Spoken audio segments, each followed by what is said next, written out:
안녕하세요. 또 이제 평가단이 또 돌아왔네요. 일주일이 이렇게 빨리 간 줄 몰랐어요. 그래서 여러분들도 아마 일주일이 엄청 빨리 갈 건데 저도 일주일이 너무 빨리 가요.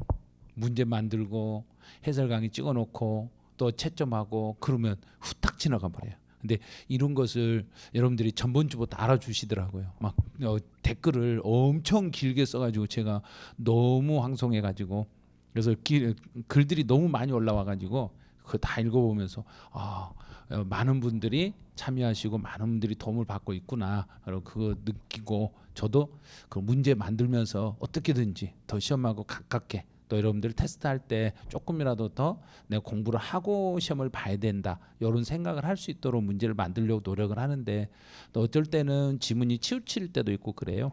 그래서 혹시 문제 잘 안 풀리고 그래도 그냥 크게 신경 쓰지 마시고 풀 수 있는 만큼만 풀어주시기 바라네요.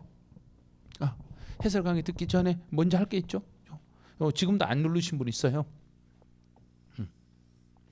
지금도 안 하신 분들 있죠. 구독, 좋아요 이거 좀 계속 눌러놓으시고 그러고 나서 해설 강의를 들으시면 돼요. 이제 오늘은 종합부동산세 전범이네요. 정부세.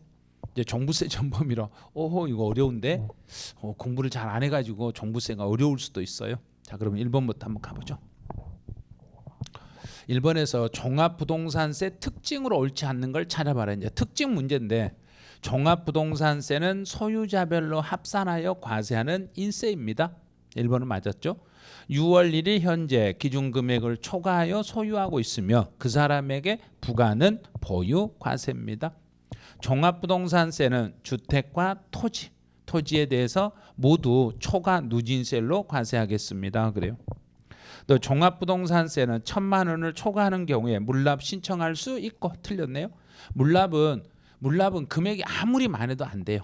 재산세밖에 안 돼요. 종합부동산세는 물납할 수 없습니다. 분할납부는 250을 초과하며 6개월 안에 분할 신청은 가능해요.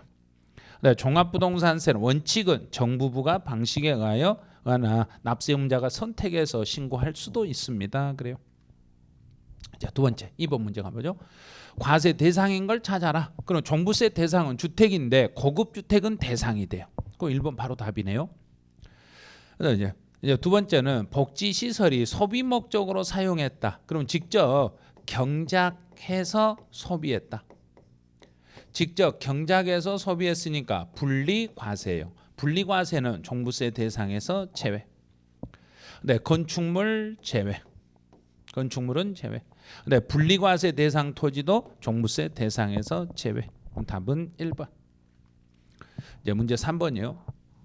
과세 대상이 아닌 것을 모두 골라봐라 그랬어요. 그럼 비과세니까 재산세 비과세니까 종부세도 비과세. 별장은 종부세 대상에서 제외.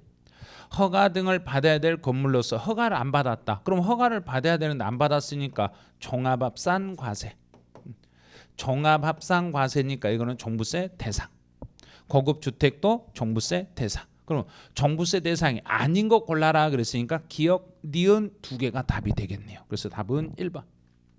자, 3번. 납세 의무자의 내용으로 틀린 거. 그다음 1번은 이제 주택과 토지를 일정 금액을 초과하여 소유하면 그 사람이 종부세를 내는데 이제 두 번째요. 이제 주택인 경우는 6억을 초과하여 소유하면 세금을 내는 거예요. 근데 분리과세는 종부세 대상이 되지를 않아요. 그래서 분리과세라고 했으니까 종부세 대상에서 제외입니다. 그럼 답은 3번 이렇게 가면 돼요. 네, 종합합산 대상은 종합합산 토지는 5억 초과, 별도합산은 80억을 초과하면 종부세 대상이 돼요. 자, 문제 5번 가보죠. 나대지는 종합합산 토지예요. 종합합산 토지는 5억이 초과돼야 돼요. 5억을 초과하면 종부세 대상. 그래서 3억밖에 안 되니까 탈락. 영업용 건축물 자체는 종부세가 안 되니까 탈락. 네, 군 지역에 있는 작용농지로서 작용농지는 분리과세죠. 분리과세니까 금액에 상관없이 탈락. 영업용 건축물의 부속 토지로서 공시 가격이 90억이다. 근데 여기는 영업용 건물의 토지는 별도 합산과세. 별도 합산 과세니까 80억이 초과됐으면 대상. 그래서 답은 4번. 네, 지분이 동일한 부부 공동 1세대 1주택이다. 1세대 1주택인데 10억이니까 갑이라는 사람과 을이라는 사람이 50%씩 지분을 가지고 있다. 이러면 동일했으니까. 그러면 10억짜리를 50%씩 나누니까 각각 5억. 각각 5억이니까 6억을 초과하지 못해서 이 경우도 종부세 대상에서 제외. 각각 5억이기 때문에 제외. 네, 문제 6번으로 이제 가봐요. 재산세와 종부세, 납세 의무자로 올바르게 설명한 거. 근데 잔금 지급일은 5월 29일이고 5월 25일이고 근데 정기 접수일이 5월 30일이래요. 그럼 6월 1일 전에 다 끝났네요. 6월 1일 전에 끝났으니까 6월 1일에 소유자가 세금을 내는 거예요. 6월 1일에 소유자는 그런데 갑이 소유한 부동산 아래와 같이 을에게 양도했다. 그러면 갑이 을에게 양도했으니까 갑이라는 사람이 매도자고 매도자, 을이 매수자예요. 근데 6월 1일 이전에 물건이 움직였으니까 6월 1일 소유자는 매수자네요. 그래서 매수자 을이라는 사람이 재산세와 종합부동산세 모두 내셔야 돼요. 그래서 재산세와 종합부동산세는 모두 을이 내겠습니다. 그래서 3번 이게 답이에요. 자, 문제 7번으로 가봐요. 옳은 거. 주택에 대한 과세 표준. 이 문제 많이 어려울 거예요. 주택에 대한 과세 표준은 납세 의무자별로 주택의 공시가격을 합한 금액에서 6억을 공제하고 과세 표준이라 했으니까 6억을 빼고 여기에다 곱하기 공정시장 가액별 90%를 곱해서 계산합니다. 1번은 틀렸네요. 2번은 종합합산 대상의 토지니까 5억을 빼고 여기다 다시 90%를 곱한 금액으로 가겠습니다. 이것도 틀렸네요. 이제 3번. 만 60세 이상인 자가 보유하고 있는 종합합산 토지는 세액공제를 받을 수 없어요. 1세대 1주택자만 세액공제를 받을 수 있고 토지는 세액공제 대상이 되질 않아요. 근데 재산세에서 감면을 받으면 종부세가 재산세한테 나도 너하고 똑같이 그렇게 하라고 그랬어요. 그래서 이 경우는 이를 부감에 있어서 이를 준용한다 그랬으니까 똑같이 적용한다 그랬으니까 4번 요게 맞았네요. 4번이 정답. 종합부동산세 대상인 주택의 범위는 재산세 과세 주택의 범위와는 동일하다. 잘못돼 있죠. 이제 주택의 범위를 하나 여기다 잡아드릴 테니까 한번 봐보세요. 재산세에서 주택의 범위와 종합부동산세에서 주택의 범위가 어떻게 차이가 나는가 보세요. 별자. 별장은 재산세는 대상인데 종부세는 안 돼요. 그 다음에 일반 주택이면 재산세도 대상이고 종부세도 대상이에요. 그다음 고급 주택은 재산세도 대상이고 종부세도 대상이에요. 그런데 재산세하고 종부세에서 차이가 나는 건 별장. 여기가 차이 나요. 별장이 차이 나니까 범위는 동일하다 이렇게 쓸 수는 없어요. 잘못됐어요. 네, 8번. 이제 틀린 걸 찾아봐라 그랬어요. 과세 표준은 그랬네요. 이제 과세 표준은 그랬으니까 6억을 공제한 금액에서 공정시장 가액별 90%를 곱한 금액으로 가고 종합합산 토지에 대한 과세 표준은 5억을 공제한 금액으로 한다. 5억을 공제한 금액에다가 여기에다가 90%를 곱한 금액을 과세 표준으로 하겠습니다. 그래서 틀린 걸 찾아라 그랬네요. 그래서 8번은 2번이 잘못되어 있네요. 자, 9번은 연령별 세액공제와 보유기간별 세액공제는 1세대 1주택자 그중에서도 단독 소유 1세대 1주택을 단독으로 소유한 경우에만 세액공제를 받고 토지에 대해서는 세액공제를 받을 수 없습니다. 토지는 안 돼요. 단독세대 1세대 1주택자만 세액공제가 가능하고 토지에 대해서는 세액공제를 받을 수 없어요. 그다음에 재산세에서 감면은 종부세가 이를 준용합니다. 조정 대상 지역 이외 3주택 이상이네요. 조정 대상 지역 이외에 3주택 이상 소유한 경우는 이 경우는 3주택이니까 세율은 0.6에서 3.2. 여기에 아직은 법이 개정되지 않아서 0.6에서 3.2로 지금까지는 되어 있어요. 문제 9번이네요. 틀린 거. 재산세 과세 대상물 중에서 일반 건축물이나 별장이나 분리과세 토지나 선박과 항공기는 종부세 대상에서 제외합니다. 그래요. 또 60세 이상의 동거 봉양하기 위해서 세대를 합가했을 때는 10년 동안은 각각으로 봐줘요. 1세대 1주택에 해당하는 경우에 이제 1세대 1주택이니까 여기서 1세대 1주택 단독 소유를 해석을 하셔야 돼요. 단독으로 소유하고 있는 경우에는 산출된 세액의 연령별 세액공제율과 또 보유기간별 세액공제율을 곱한 금액을 중복하여 적용할 수 있다. 중복 적용이 돼요.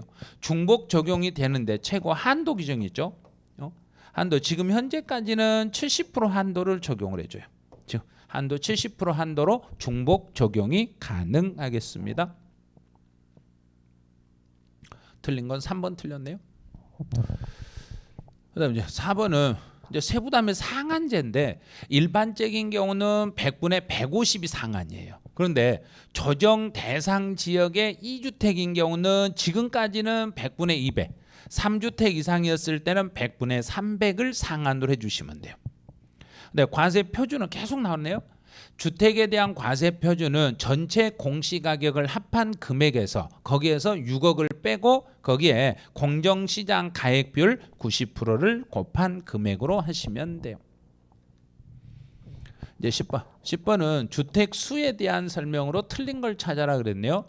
1주택을 여러 사람이 공동으로 소유했을 때는 공동 소유자 각자가 그 주택을 소유한 것으로 보고 상속을 통해서 소유했을 때는 지분율이 여기가 20% 이하이고 그 지분에 해당하는 공시가격이 3억 이하인 경우에 한해서 주택수에서 제외합니다. 그럼 10번은 2번이 답이네요.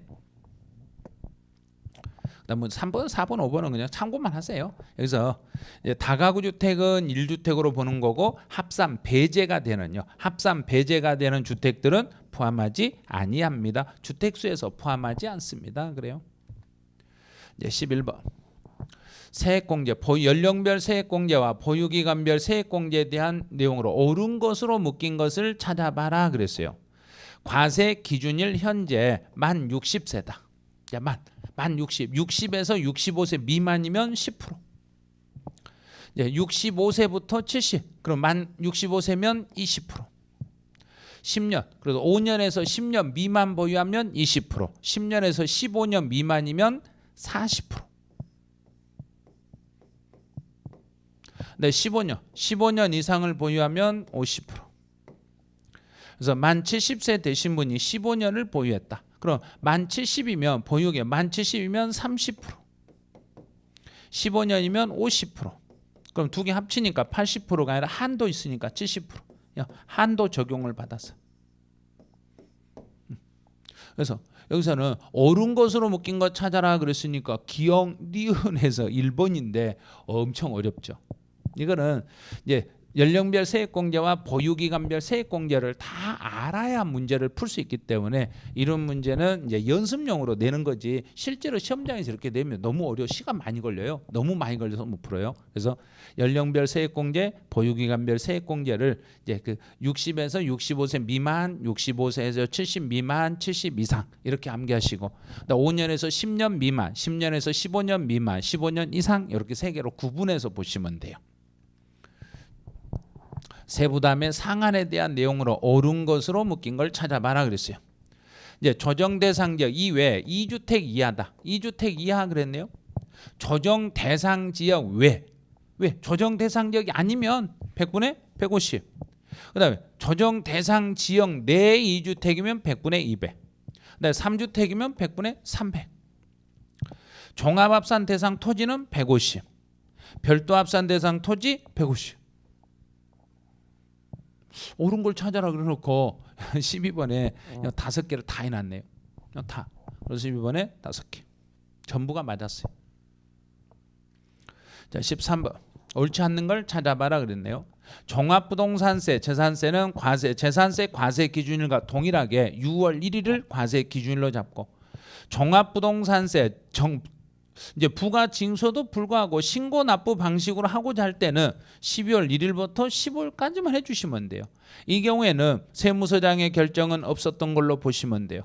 그다음에 물납 할 수 없다. 자, 3번 틀렸네요. 토지에 대한 종합부동산세, 그러면 주택에 대한 세금과 종합부동산세는 주택에 대한 세금과 토지에 대한 세금을 이렇게 더해요. 합산을 해가지고 두 개를 합산해가지고 한 장짜리 고지서로 이렇게 만드는 거예요. 한 장의 고지서로 발부하겠습니다. 종합부동산세는 납부세액의 20%를 농어촌 특별세로 부과해 주시면 돼요. 이제 문제 14번으로 가봐요. 옳지 않는 걸 찾아봐라 그랬어요. 주택분 종합부동산세 납세음자가 개인인 경우에 재산세 과세 대상인 주택의 공시가격을 세대별로 개인별로 개인 한 사람 한 사람 개인별로 합산해 가지고 6억 초과 여부를 따지는 거지 세대별로 합산하는 건 아니에요. 또 관할 세무서장은 세액을 결정해서 원칙은 12월 1일부터 12월 15일 사이에 세금을 물리시면 돼요. 또 그러면 고지서를 보낼 때는 납부 개시 5일 전까지만 발급을 해주시면 됩니다. 뭐 앞에서 했던 질문이니까 놔두시고 이제 5번 가보죠. 5번은 이것도 상한제도 다 배웠네요. 주택에 대해서 일반적인 경우는 100분의 150, 조정 대상 지역에 2주택이 있으면 100분의 200, 3주택 이상이면 100분의 300 이렇게 가시면 돼요. 이제 문제 15번 틀린 걸 찾아라 그랬어요.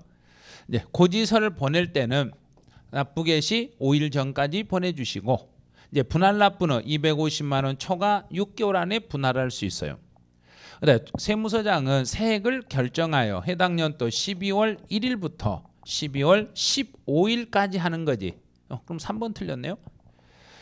그다음에 주택에 대한 세금과 토지에 대한 세금을 둘이 합산해서 한 장의 고지서로 하니까 토지든 주택이든 다 합쳐서 한 장의 고지서로만 발급해 주시고 또 재산세 비과세면 종부세가 이를 준용해요. 그래서 재산세가 비과세나 감면을 받으면 종부세도 따라서 비과세나 감면 대상입니다.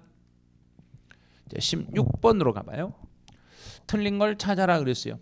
자, 1번은 6월 1일 날 계약서를 작성하고 6월 29일 날 소유권 이전 등기니까 이날 했더라도 6월 1일에 소유자가 세금을 내는 거예요. 그럼 6월 1일 날 아직 안 팔았으니까 매도자가 납세 의무자가 되는 거죠. 이 사람이 납세 의무자. 네, 종합부동산세는 국세니까 납세지는 주소지. 네, 종합부동산세는 일반적인 경우는 정부가 고지서를 보냈더라도 5년이라는 시간이 지나면 종부세를 부과할 수 없습니다. 그럼 이제 정부 부과 세목들은 납세 의무 성립일부터 5년이라는 시간 동안만 조사를 할 수 있어요. 그다음에 납세 의무자는 선택에 따라 신고 납부할 수 있으나 신고를 함에 있어서 납부세액을 과수하게 신고한 경우에는 과수신고 가산세가 적용이 됩니다. 가산세 나오는 거예요. 신고를 적게 해버리면 그에 따른 벌칙으로 가산세를 물으셔야 되고 물납은 허용되지 않습니다. 자, 17번. 옳지 않는 걸 찾아봐라 그랬네요. 고령자 세액공제는 여기는 65세라고 했으니까 만 65세네요. 만 65세 그랬어요. 옳지 않는 걸 찾으라 했어요. 만 65세니까 100분의 300. 100분의 300. 그러면 17번은 여기서 옳지 않는 걸 찾으라 했어요. 고령자 세액공제는 100분의 30. 뭔가 이상하죠? 여기요. 그래서 거주자가 65세다. 그럼 65세면 100분의 30? 아니죠. 이제 잘 생각해봐요. 60에서 65세 미만이면 10%, 65세에서 70세 미만이면 65세에서 70 미만이면 20%. 그다음에 70이 넘어가면 30%. 자, 이건 틀렸죠. 1번은 이제 틀렸어요. 자, 그다음에 두 번째. 제척 기간에 대한 기산일은 6월 1일이고 여기는 맞았네요. 부가권에 대한 제척기간의 기산일은 납세 의무의 성립일입니다. 납세 의무 성립일이니까 6월 1일. 자, 그다음 종합부동산 300이다. 그러면 300이면 250만 원을 초과하면 250이 넘으면 분할납부가 되는데 중간이 이제 500이라는 거예요. 500만 원을 기점으로 해가지고 500이 안 되면 500이 안 되면 250 초과. 그러면 300이니까 250 500 안 됐죠. 그럼 여기서 250을 빼. 자, 250을 빼니까 50만 원 나왔네요. 150만 원을 그러면 안 돼요. 여기는 50만 원을 6개월 안에 분할. 이것도 틀렸네. 자, 두 개나 틀렸네. 그다음에 3번. 종합부동산세에 대한 징수권의 소멸시효에 대한 기산일은 12월 15일까지 내야 되니까 12월 16일 여기가 기산일이 돼요. 그다음에 보유기간별 세액공제는 보유기간에 따른 세액공제 쭉 보니까 보유기간이 몇 년인가 봐야죠. 보유기간 2012년 5월 20일 날 취득해서 지금 현재까지 보유하고 있으니까 지금 몇 년 보유했는가 봐보세요. 100분의 20입니다. 그랬네요. 그러면 지금 5년에서 10년 넘었는 거 봐요. 그러니까 10년 아직 안 넘었죠. 그래서 5년은 넘고 10년 사이니까 20% 공제받을 수 있습니다. 그래서 지금 17번 문제는 정답이 1번하고 3번 두 개예요. 이제 두 개 복수 정답으로 가요. 1번하고 3번 두 개를 정답으로 해석해 주셔야 돼요. 이제 18번. 종합부동산세가 부과될 수 있는 세금을 모두 골라라. 종부세가 나오면 농어촌 특별세. 자, 2번. 18번은 2번이 답이네요. 이제 19번. 어렵네요. 재산세와 종합부동산세 비교 설명한 내용으로 옳지 않는 걸 찾아봐라. 과세 기준일은 6월 1일로 똑같습니다. 그러면 이제 이건 동일해요. 그러면 기억 들어간 거 탈락. 자, 니은만 생각하면 되죠. 재산세 세부담의 상한 규정과 종부세 세부담의 상한 규정 일치하지 않는. 맞았어요. 이건 맞았어요. 이거는 맞았죠. 그러면 이제 여기는 탈락. 그다음 분할납부 기간은 동일하다. 분할납부 재산세는 2개월, 종부세는 6개월. 그럼 너는 탈락.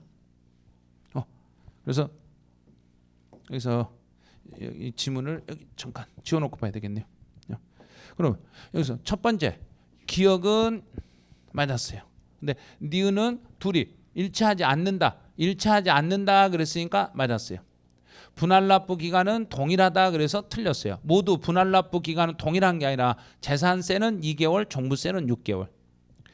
그다음에 개인이 주택을 여러 채 보유한 경우 재산세는 개인별로 주택별로 과세하나 종합부동산세는 세대별 아니죠. 여기도 개인별로 가는데 근데 여기는 주택별로 가고 여기는 소유자별 과세예요. 재산세는 보통 징수 방법만 인정하지만 종합부동산세도 예외 없이 정부부가 틀렸네요. 종합부동산세는 선택적 신고 납부를 할 수 있어요. 그러면 여기도 틀렸네요. 종합부동산세 토지에 대한 재산세와 종합부동산세 납부기간은 동일하다. 틀렸죠. 재산세 토지는 9월 16일에서 9월 30일 사이인데 종합부동산세는 12월 1일에서 12월 15일이네요. 자, 그러면 옳지 않는 것을 모두 골라라 그랬으니까 여기도 틀렸어요. 그러면 디귿, 니을, 미음, 비읍. 자, 디귿, 니을, 미음, 비읍. 그 하나. 그래서 19번은 1번이 답이네요. 그다음 20번. 가로에 들어갈 내용을 순서대로 연결된 걸 찾아봐라 그랬어요. 과세일연제 만 60세인 1세대 1주택자로서 해당 주택을 10년간 보유한 자는 연령별 세액공제와 보유기간별 세액공제를 합하여 산출세액의 몇 프로를 공제받는다. 그러면 65세니까 이 경우는 20%. 그다음에 10년이면 40%. 합치니까 60. 그다음 두 번째는 이제 종합합산 대상인 토지라고 했으니까 종합합산 대상의 토지는 5억을 초과하는 경우에 5억을 초과하면 근데 여기서는 세액이 없는 이거는 세부담의 상한제네요. 세부담의 상한제니까 5억을 초과하면 종합부동산세는 세부담의 상한은 100분의 150. 100분의 150을 상한으로 하겠습니다. 상한은 60%, 100분의 150. 그다음에 이제 500을 초과하며 종합 납부할 500을 초과하는 경우 그 세 개 100분의 50 이하의 금액을, 그래서 원래는 250 초과인데 250이 초과되고 또 500도 넘었다는 이야기예요. 500도 넘었으면 그 세 개 50% 이하의 금액을 6개월 이내에 분할할 수 있겠습니다. 그래서 정답은 4번 이렇게 잡으시면 돼요. 이제 이렇게 해가지고 문제를 다 이제 풀어봤는데, 오늘 문제는 종부세 문제이기 때문에 종합부동산세 문제라 사실 정리를 안 한 부분이 많으실 거예요. 그래서 아니 왜 우리 진도보다 일주일씩 빨리 가세요 이러더라고요. 그래서 아니 계획표를 잡다 보니까 그런 거예요. 이제 우리 강의가 일주일씩 밀리면 이제 뭐 이래서 그 1, 2월 달치를 한 번씩 들어보시고 그다음에 문제 풀고 그다음에 그 다음 주에 이제 우리 본 수업을 들으시면 아 내가 몰랐던 게 이거구나 하고 그냥 복습이 다 되게 돼 있어요. 그래서 오늘은 이거예요. 우리가 어느 날 마주칠 불행은 우리가 소홀히 보낸 지난 시간에 대한 보복이다 그랬어요. 그러면 지금까지 나중에 불행이 닥친다는 것은 내가 준비를 안 했다는 이야기예요. 그래서 제대로 준비만 하고 있으면 나중에 불행이 닥쳐도 그걸 헤쳐나갈 수 있는데, 불행을 그걸 내가 지금 왜 이러지? 그러면 과거에 너무 소홀히 했다는 이야기예요. 그래서 준비를 철저히 하신 분들은 뭐 어떤 앞에 고난이 닥쳐도 다 헤쳐나갈 수 있으니까요. 지금처럼 여러분들 열심히 해주시고, 또 여러분들이 이제 그 내용을 이렇게 해서 강의를 들어보시면 아 내가 왜 이거 틀리지? 이럴 거예요. 그런데 실제 문제 푸는 것하고 제가 강의할 때 설명 들은 거하고 너무 차이가 날 거예요. 그래서 혹시라도 문제를 잘 못 풀었다 그래도 그냥 답안지 제출해 놓으시고, 그리고 성적표 보고 다른 분들 성적이 얼마나 나왔는가 이렇게 한번 확인해 보시고 하세요. 그리고 제가 그 모의고사 보고 난 다음에 여러분들이 어떻게 모의고사를 활용해야 되는가, 활용 방법에 대해서 구체적으로 설명해서 저희 메가랜드 홈페이지라든지 제 밴드라든지 유튜브 쪽에 많이 올려놨으니까 그거 참고해가지고 모의고사 보시고 난 다음에 어떻게 활용할 것인가, 그러면 그건 평가단 문제 활용 방법하고 똑같다고 보시면 돼요. 그래서 평가단 문제 풀고 나서 이걸 어떻게 활용할 것인가, 그걸 모의고사 본 걸 어떻게 활용할 것인가, 그거 똑같이 대체해가지고 그렇게 해서 평가단 문제 푸시고 그 문제를 어떻게 활용하는가 그 방법을 찾아내시기 바라네요. 네, 오늘 해설은 여기서 마치죠.